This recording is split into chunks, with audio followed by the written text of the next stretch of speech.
Perversions of Science. Perversions of Science, the entertaining and forgotten show. Horror and sci-fi shows are a blessing if they come with the right stories, and every once in a while, there's one that pleasantly surprises us. Perversions of Science came almost a year after Tales from the Crypt, which exhibited similar themes. However, Perversions of Science had a sci-fi twist to the plot, and many of these stories were picked from EC Comics and William Gaines' Weird Science. Many of the directors and producers who were involved with Tales from the Crypt got involved with this project as well, and there are some flashes of brilliance in all 10 episodes. Instead of the Cryptkeeper, we had Chrome, an alluring robotic host voiced by Maureen Teefy, and it was one of the most promising shows on HBO at the time.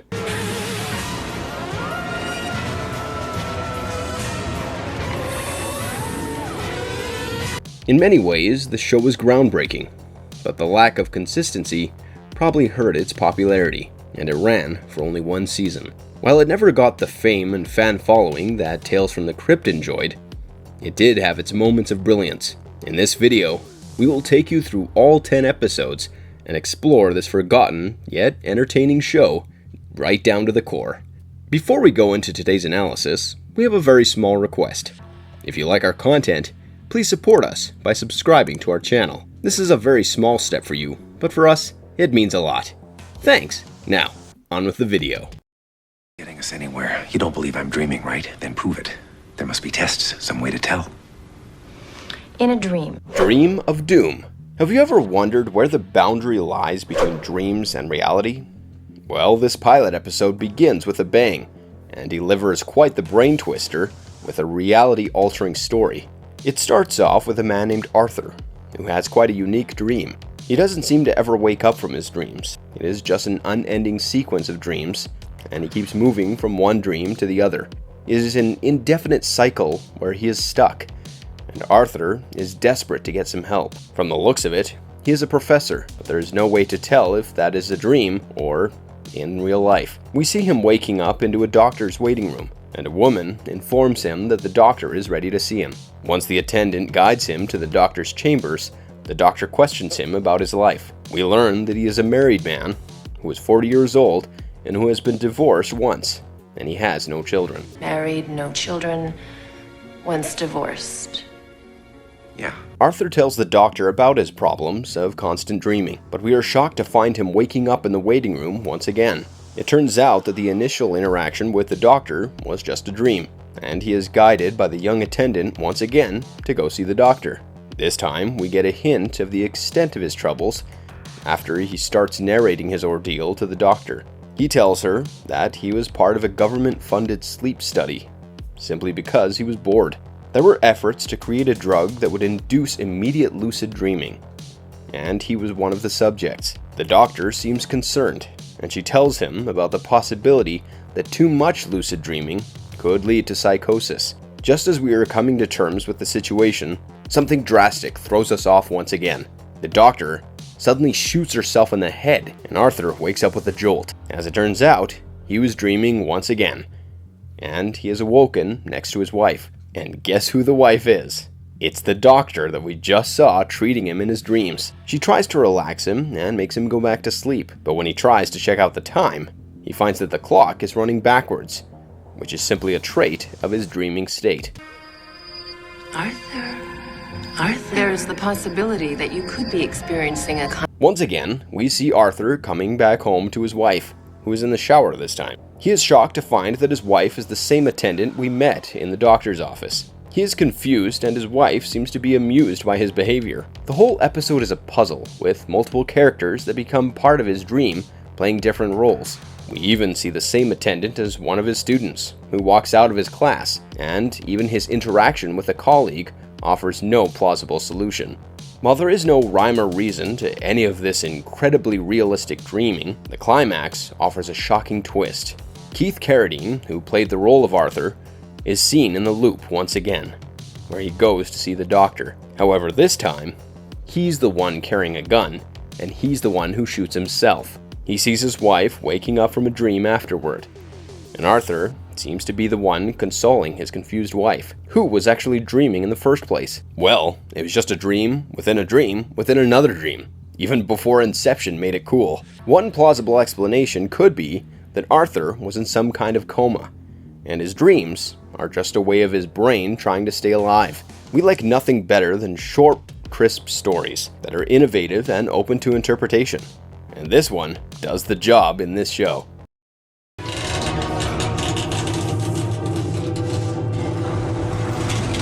Anatomy Lesson. If Dream of Doom was the perfect start to the show, Anatomy Lesson was the classic buzzkill that disappointed its viewers.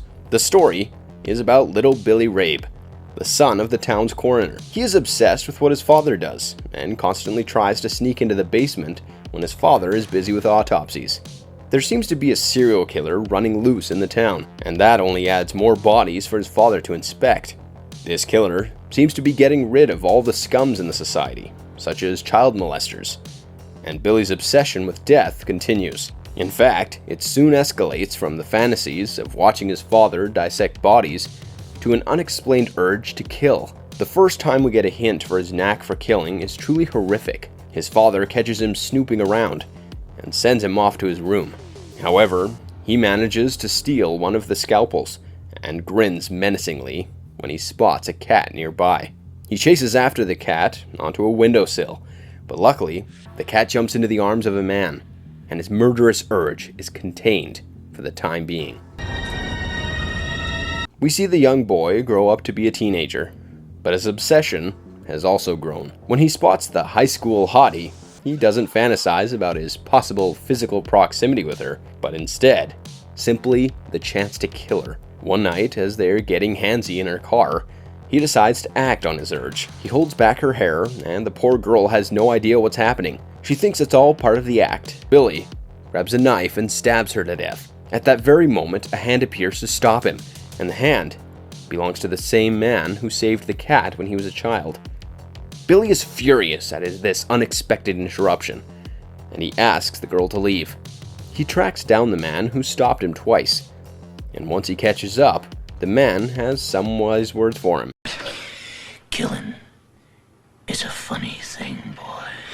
This is the same man who's the infamous serial killer that Billy had admired all those years. But he doesn't seem to think that Billy is up for the task. He tells Billy to kill for a reason, to take out the scums in society. But Billy is too angry to buy this logic.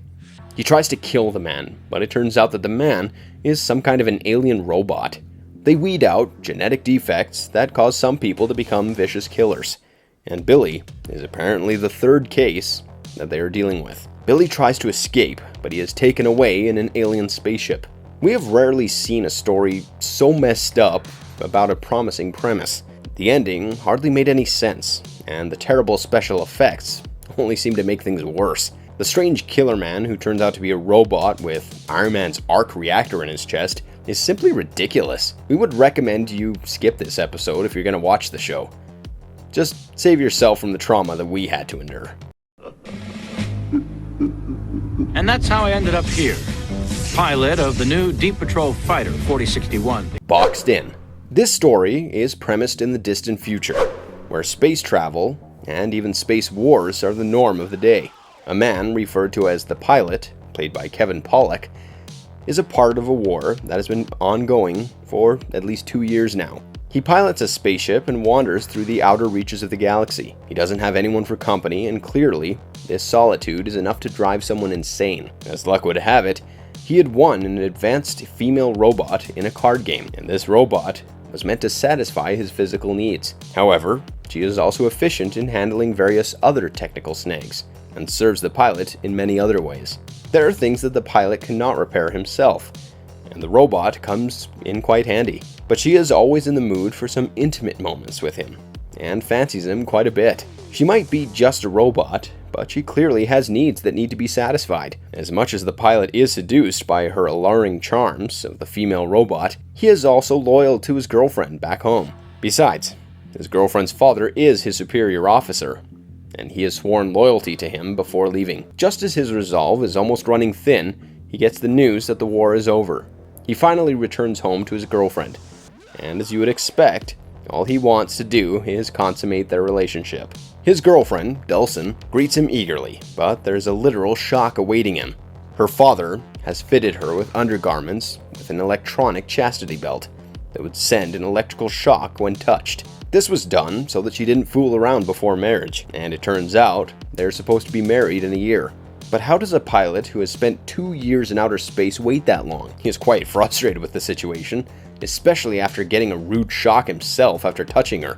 He decides that enough is enough, and he tries to put the female robot to some good use.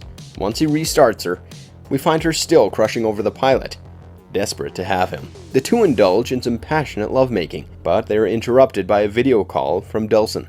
She reveals that she discovered a way to remote the belt and announces that she would be there in 10 minutes for some intimate time with the pilot. And I want you now. I'll be up for 10 minutes. The pilot is caught in a fix, and the robot is quite annoyed by the abrupt end to their passionate session. She shuts herself off, and now he is stuck in that position and cannot manage to free himself. His desperate attempts get him nowhere, and he barely manages to dismantle the robot, with the lower half of his body still attached to the valuables. When Dulcin arrives, he covers himself up with a blanket and makes some silly excuse about having a strange space disease that caused him to puff up like that. She offers to make him soup, but the robot's head makes some snide remarks that she thinks the pilot made. She leaves angrily, but soon returns only to discover the real truth. The final sequence shows the pilot being punished for his infidelity.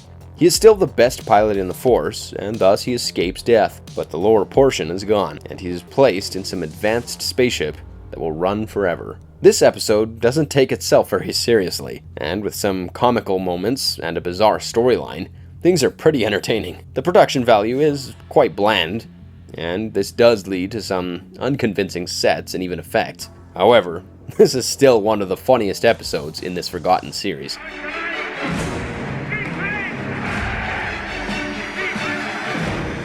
The Exile. Starring the likes of Jeffrey Combs, Ron Perlman, and David Warner, this episode is a fine example of the talent that the show could exploit. Even though in his early days Ron Perlman is still pretty impressive in this role. The story is about a crazed doctor who is trying to convince a lady about his new treatment. Apparently, he found a way to rid people of their inconsistencies, but she is hesitant about his methods. She is rightly freaked out because he has her tied up under one of his machines, and it turns out that he simply burns out the physical problems. A police raid foils his plans, which was evidently to kill her, and we learn that he simply kills his subjects and has quite a notorious record of doing so. After capture, he is imprisoned under the prison code 50557. We are then introduced to Dr. Nordhoff, who seems to be determined to rehabilitate him before the trial. This is the only way that his exile can be averted, but the prisoner shows no signs of remorse. In fact, he threatens the doctor as well, despite being reminded that his actions could have some serious implications. This story is set in the future, and murder is a rare and severe offense. Either the ones responsible are rehabilitated, or they are forced to exile. 50557 is proud of his accomplishments, and although Dr. Nordhoff offers to fix his wirings, he doesn't comply. His co-prisoner tells him a lot about the crimes and punishment in their system, but that shock therapy does not yield any satisfactory results. Eventually, he is sent before the judge, and his scandalous history of murders do nothing to rid him of his charges. The list of the charges includes everything from possessions of narcotics to murder, and he is announced guilty of all of them. The consequences are quite deadly, and we see him being dragged away from the judge after he announces that the criminal has no rights. He is exiled, and the said exile involves changing the memories and subconscious completely. The concept of a guilty verdict? I think I'm beginning to. Thus, it would create a totally different person and then release him back to society. But the prisoner somehow manages to break free, only to find that he is in outer space and in a spaceship. There's no escape, and Dr. Nordhoff is in charge there as well. In the last scene, we see him being released onto a planet, and the doctor wonders how much damage one person can really do. The shocking twist is that we see him being groomed to the likes of Adolf Hitler, with Nazi propaganda being shown in the background. Probably they just released him on Earth, and he became one of the most dreaded criminals in history. The climax tries to be revolutionary, but we are afraid it doesn't quite turn out that way. This story is probably the reason why the show did not go on to become anything special. In spite of some amazing acting performances, the story barely goes beyond the unexpected, straightforward trajectory.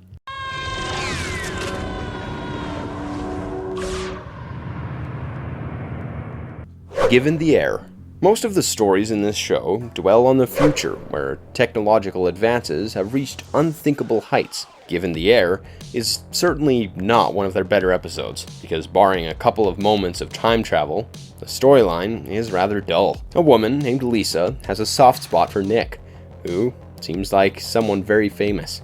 Women are always vying for his attention, and Lisa tries her best to learn about his likes and dislikes. She makes good use of technology and transforms herself into his ideal woman. There is just a slight glitch in the system. Lisa is doing things in the year 2006, and Nick has passed away 10 years ago. So, what is the solution to be with someone who has been long dead? Well, time travel, of course.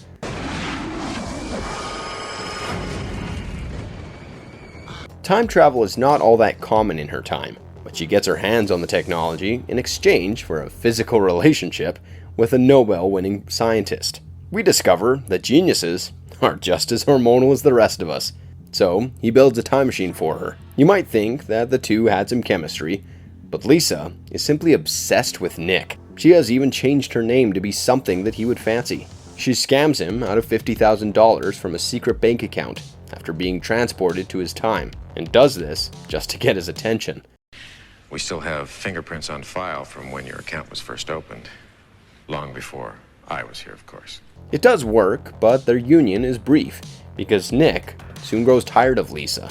He thinks that Lisa has managed to dupe him into scheming with the account manager, and has him kidnapped by his bodyguards. The helpless manager pleads his innocence, but to no avail. Helplessly, the manager snatches the gun from a bodyguard and shoots the bullet, hitting Nick in the neck, killing him on the spot. Even all of the time travel, they could not change the fate of Nick, and he ends up dying in 1996, just like he did in real life. This could have been an intriguing time travel story, but the sheer predictability of the plot and lack of any twist towards the end is quite a bummer. Some exciting turn of events could have proved to be very effective for this particular episode.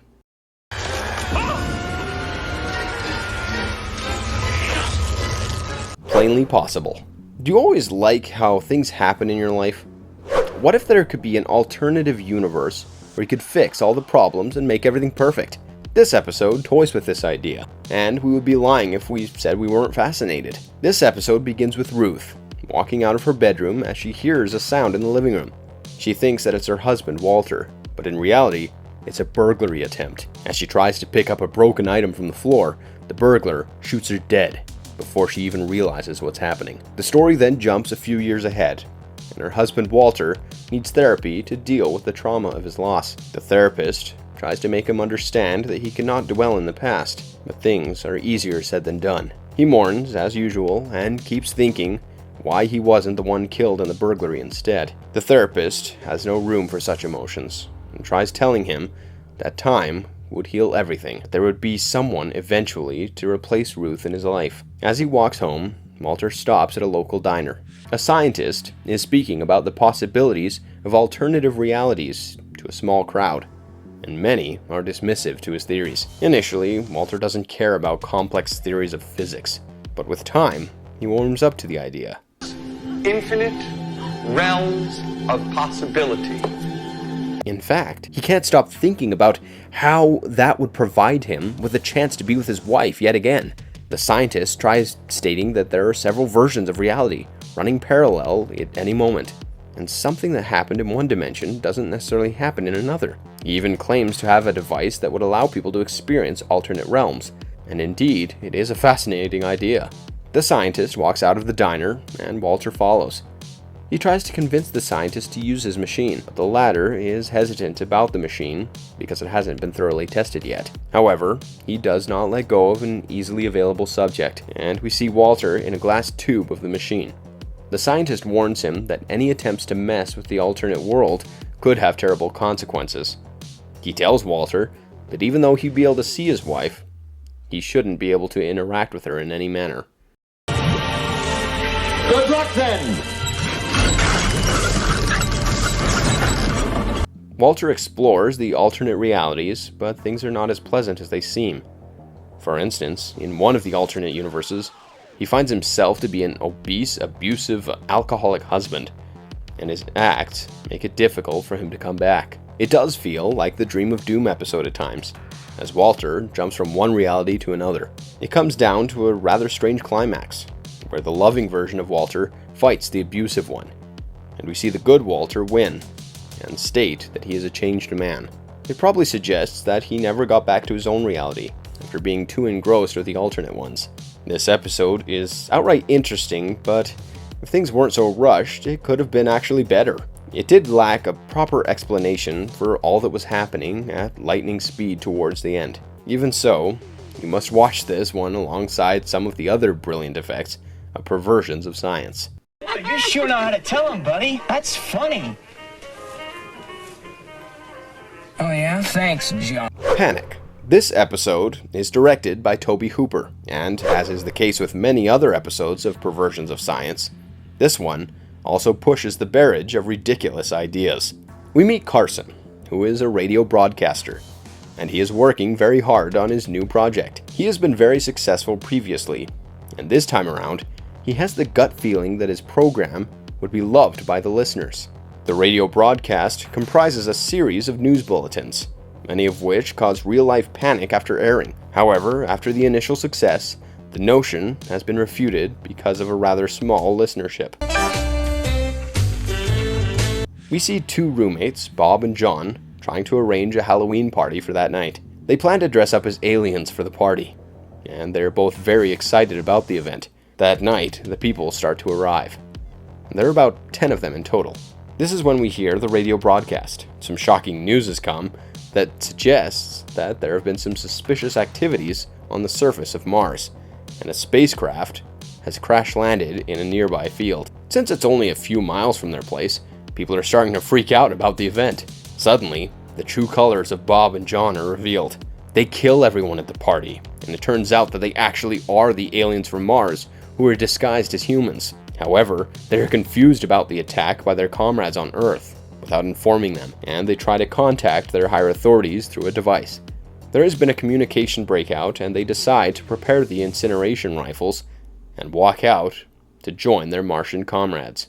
Prepare the incineration rifles. The news further states that the US Defense Forces are trying to take on the Martian invaders, but the latter are too strong for them. They have landed in some US cities, and they're wreaking havoc wherever they go. Bob and John, or should we say the aliens, are rejoiced at the news, and they drive to the field nearby where the aliens had landed. But when they arrive at a aforementioned field, they find nobody and no signs of an alien invasion at all. As they stand confused, they hear another radio announcement that suggests that the alien attack was a prank, and that they had decided to pull on their viewers just to create panic. Bob and John are shocked to learn that there is no invaders at all. They are panicking because they killed all their human acquaintances believing in the hoax. Their Supreme Commander would not be pleased with what they've done. We didn't just blow it, we exploded it into a billion pieces. When the Supreme Commander finds out about this, he's gonna skin us alive. Just then, a car arrives, and a gritty old man and a woman step out with their guns. It seems that they believed in the earlier announcement, and didn't hear the part where the host revealed that it was just a prank. Bob and John try to explain that they're humans in costumes, but they're taken into the truck as captives. It seems like the old man and woman have their own perverse plans in place, and they take down Bob and John back to their place. The episode ends with quite a twist, where we see that the old man and woman were aliens as well, and they were simply laying the groundwork for an invasion by Jupiter on Earth. One of the most intriguing things about this episode is the effect that media can have on people. That is such a relevant topic even today, but the story shows how believable things could be when made back then as well. This episode has also the highest body count so far, but the deaths are not particularly graphic or gory. It's still one of the most promising stories in the series, and it is one that you simply cannot miss out on.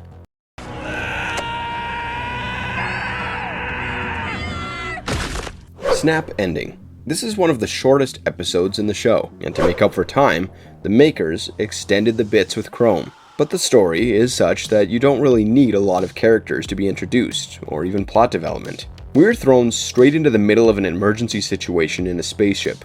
An astronaut named Taylor somehow got stuck in a malfunctioning airlock door. The long cable that delivers his oxygen is caught up, and every time the door shuts, the cable becomes weary. It seems that only in a few minutes it will be snapped, leaving Taylor without oxygen. But if this wasn't enough trouble, his spaceship is caught on another hook, and if that gets ripped apart by any means, he faces imminent death. The other members of the crew step in to handle the emergency. The captain, Brian, and Paula try their best to help Taylor, and Brian comes up with an interesting idea. He tries to override the airlock chamber using oxygen, but it turns out to be a rather rash decision. It works briefly, and ultimately the override system fails. Taylor's head explodes inside the mask, and then begins a blame game between the others in the crew. Just as the accusations are about to become too much, they find out that there's a new problem on board.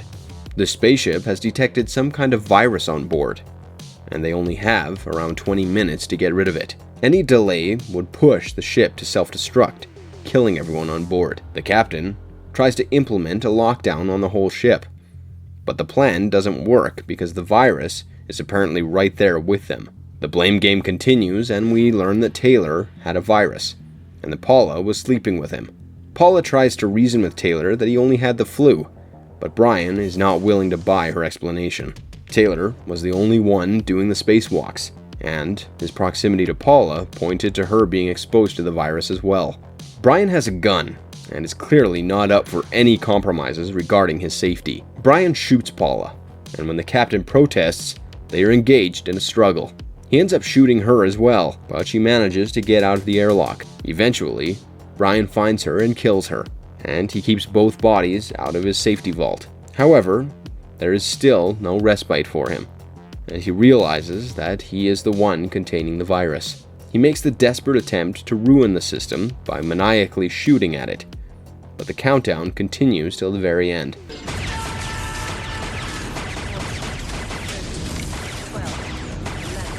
Just as Brian is embracing an explosion, there is a twist to the story. We learn that it was an emergency situation drill, and the onboard systems have been restored. However, all his shooting had damaged the spaceship enough, and it soon explodes into pieces. If you excuse some of the lame computer-generated special effects, the story can be quite engaging. The intense narrative involving the crew members racing against time and space with nowhere to run is quite exciting. We loved the twist at the end, and is quite believable in the context of the story. If only the show had more stories like this, it could have been a very different scenario in terms of the success that is enjoyed. But under the circumstances... Ultimate Weapon. We would be lying if we said Ultimate Weapon was not entertaining. It was simply among one of the fun episodes of the show, but after a breathtaking episode in the form of Snap ending, it was a tad bit disappointing. The story revolves around Lou Ann Solomon, a woman who believes that she is being attacked by aliens. She repeatedly has such episodes of fit, where she cannot stop thinking that she is being hunted down. During one such episode, her husband is frustrated by her repeated cases. He claims that he has had enough of her mental breakdowns, and wishes that they never got married in the first place. After he leaves the house, Lou Ann decides to head to the local bar with her friends. It turns out to be a fun girls' night out, where they drink and talk about hot guys. It was kinky. Now that you're getting it regularly. However, two white aliens spoil the party and show up at the bar. They have a plan to impregnate her by some means as to come up with some kind of combined species. But surely, the sight of these grotesque aliens wouldn't be appealing to Lou Ann at all. So, they use their shape-shifting abilities to turn into her old flame, Mike Calderon. While one of the aliens transforms into her ex-boyfriend, the other takes her form and provides company to her friends at the bar. The real Lou Ann takes the fake Mike home, and Mike coaxes her to indulge in some physical intimacy. We learn that the two had broken up because Lou Ann heard the news of Mike being gay, but fake Mike assures her that he is straight. On the other hand, the fake Lou Ann at the bar is too drunk, and her friends plan to take her home. Just as things are getting heated up between Luann and Mike, her parents make an unannounced visit and state that they would be staying the night there. She tries to coax Mike into hiding, and the alien simply changes into her husband, confusing her and her parents alike.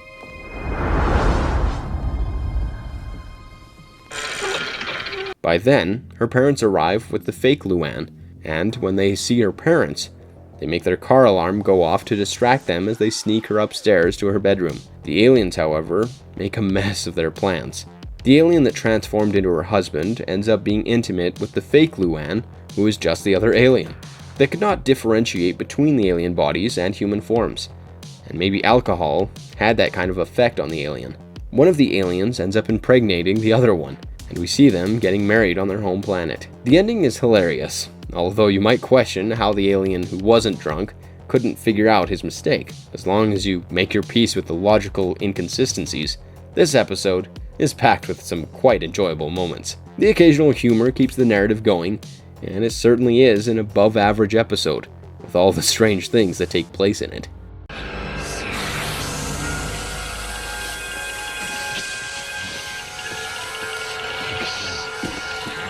The People's Choice.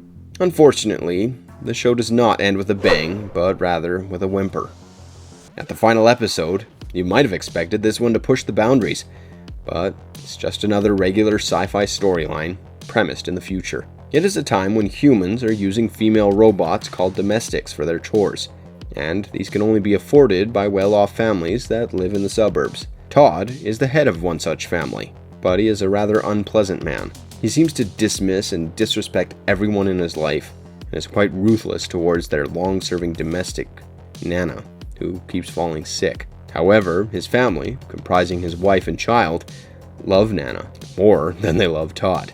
Thankfully, he is a big-time miser, and despite his complaints about the robotic maid, he has no plans of upgrading to another model. When our child is escorted to school by this hunk of junk. Deborah Jr.'s your problem. Todd might be an annoying personality, but he is prepared to go to great lengths to keep his family together. He notices that Nana sneaks out at night and ends up with an amputated arm somehow. He's surprised to see how she lost her arm, but his miserly ways make him take the help of a local repairman to fix the robot. Todd plans to discover what Nana is up to, and he follows her one night. He realizes that the other robots gather together to indulge in a fight till death. Nana is pitted against modern models, and it is no surprise that she is being hammered. It also explains her falling sick repeatedly, or the missing arm the other day. That night, she faces one of the advanced robots and is almost taken down when Todd comes to her rescue. This allows her to win the fight, but Todd realizes that there is no permanent solution by any means. As he expected, the next day, other robots team up and attack Nana, dismembering her into an irreparable state. Todd seeks answers from the repairman who fixed her the last time, and the answers are quite shocking.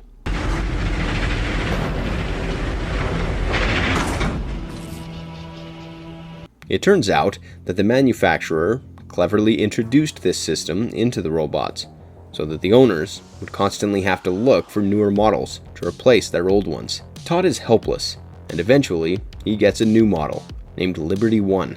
It is a much sought after robot. However, unknown to him, every robot of the Liberty model is actually controlled by an alien, and its ultimate plan is to take over the world. While the episode is a decent watch, it is clear that the actors were instructed to lighten things up. The lighthearted approach helps us look over the campy narrative, but the abrupt ending is what baffles us the most. The physical effects are quite decent, but the moment they try CGI, the results are pathetic. This is where it ends for the show, and sadly enough, like many other episodes, this one too fizzles out after a promising premise.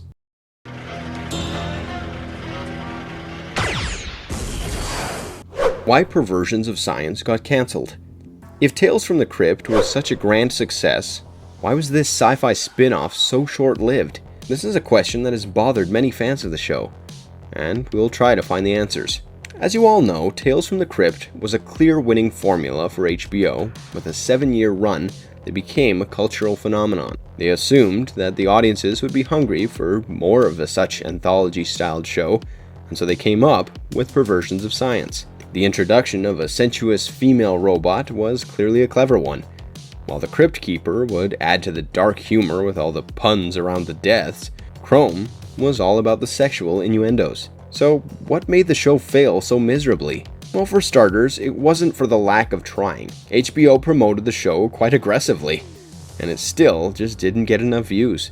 One of the main reasons could be a rather simple fact. Sci-Fi just doesn't have the insane success rate as horror, for a lack of audience wanting to consume the same.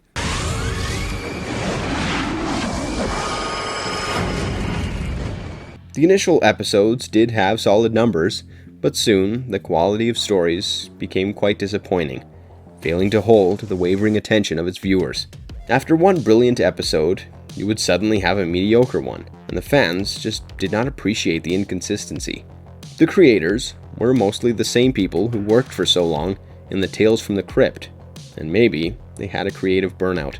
Overall, you would have to say that it's almost like the show was just destined to fail. And it's a pity, because there were glimpses of potential that the fans didn't miss. It is unlikely that you would ever have a direct reboot, but there are several interesting stories from EC Sci-Fi Comics that could be mined for maybe a future series. Now wouldn't that be an exciting prospect?